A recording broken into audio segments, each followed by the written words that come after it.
we talk about going away or sitting down and taking a nap or watching a single episode of a TV show to quote unquote recharge our batteries. And while that is true and that can happen, the bigger truth is batteries aren't repairable. And there is going to come a point where your battery is beyond. Welcome to the Highly Inquisitive Podcast, where we embrace the magic of a messy life and adopt the balance is bullshit mindset. I'm your host, Gabs, and I'm here to help you question everything you thought you knew about juggling it all in 10 minutes or less. As a woman who challenged the status quo from toddlerhood and built a successful life on my own terms despite all of the odds against me, I'm here to help you become curious about rewriting the rules to your own thoughts, societal expectations, and life's curveballs so that you can show up every day in a life built for your passions, career, and well-being. Loving your life doesn't mean life gets easier, but it certainly means life gets more enjoyable and you can stop feeling like it's such a freaking mess in the process. Let's go figure some shit out together. We're going to talk about something today that I think has massive misunderstanding. Rest. Most of you who listen to this podcast struggle with rest, getting enough of it, prioritizing, accepting that you need it. But we also hear the flip side of things, right? Take charge of your life. Stop scrolling Instagram. Stop watching Netflix. Stop wasting your time. Life's going to pass you by. That back and forth and just pure conflicting information has set those of us who already struggle with rest in like a frozen inability to move forward. Anytime we feel like we can give ourselves permission to rest, we don't just have our own guilt going in our mind. We have the guilt of everyone else that you hear. You're wasting your time. You're losing precious memories.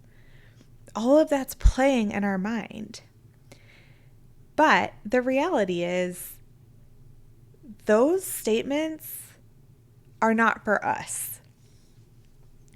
And when I say us, I'm talking to the women who, even if someone strapped you to a bed for a day, you would still have a mental list of 150 things that you came up with that could have, should have, would have been done if you were out of that bed. We are the people who actually need mindless rest. And mindless rest for each and every one of us looks different. So it's not my place or anyone's place to tell you what that looks like for you. I want to make sure that you know this is less about what you do to get rest, more about the importance of it. I started thinking about this in the form of batteries. You hear people about recharge your batteries, take time to recharge your soul. One of my favorites lately has been what makes your soul smile. I've had a little bit of a challenge with it lately. I'm getting back on a good side of this resting pendulum swing, but every now and again it comes back. And I just found it somewhat ironic, even though I don't necessarily believe in coincidences, that almost all of my electronics in my life that I feel like are important to me being me, their batteries are shot. Like, one use, need to be charged again. I know there's a lot of replacement coming up in my life that right now I'm playing ignorant to because I just don't want to wrap my head around it. But my laptop basically only works plugged in now. So much for having a portable computer, because I basically have to be tied to the wall, which that's hard for me because I very much am an ADD worker who I sit at my desk for 20 minutes. I lay on the bed for 30 minutes. I go sit on the couch for an hour. I love to bebop around different coffee shops, take the kids to the playground with my laptop. Like, I don't actually sit in one spot and work. So the fact that my laptop needs to be plugged in is really slowing down my life.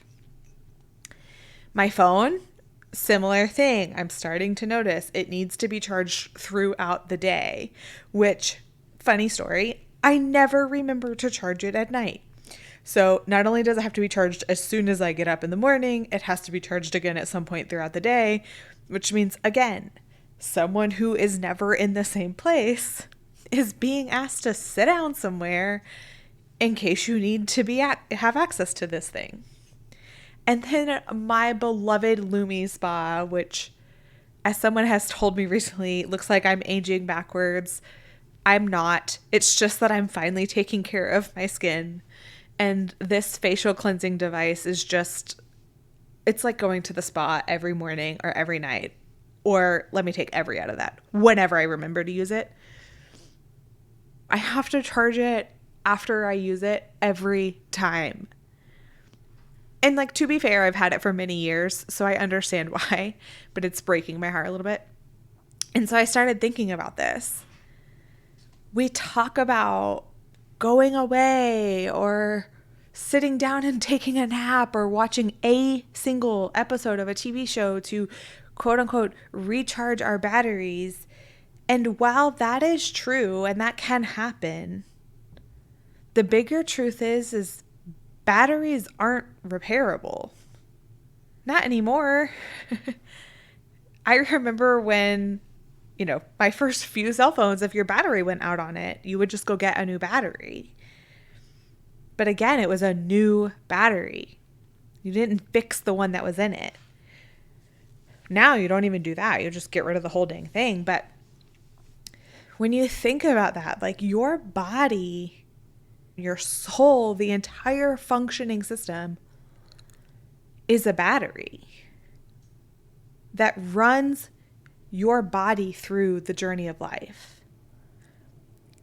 And there is going to come a point where your battery is beyond replacement, where it always needs support to work or it's just at its demise. And there's not really a reversing of that. So we're not winning any brownie points by gunning it as hard as we can in our career or as hard as we can in our personal life, or deciding that physical pull between work and life means you should just do both at full speed and 150% capacity at all points in time. Because the only thing you're doing is shortening the time span of your battery. So yeah, you can sit down and plug it up for a little bit, and yeah, you can, step away and recharge it here and there. But if you don't take long-term consistent care of it, it's going to need a lot of replacement. And is that really what you want out of your life? Is that really what this career that's pulling you away from your personal life, if that's your true dream right now, is that really what that career is worth? Or is that losing yourself to taking care of other people and forgetting how awesome and incredible and what superpowers you have are? Is that really what that's worth? Because I don't know about you, but I have a lot of big dreams and a lot of incredible things that I want to do in the future. And as much as I can control it, because I can't control all of it, but the parts of the journey that I can control, I don't want to damage my battery. So I'm learning each and every day to prioritize rest more, to soak up the slower pace more, and to learn to freaking charge my phone at night. Thank you for joining me and connecting with me on this episode of Highly Inquisitive. Who else do you know that needs to make this mindset shift? Will you do them a favor and send this to them? Remember, you don't have to do it all perfectly, just authentically and with a healthy dose of curiosity. Until then, my friends, I'll see you next time.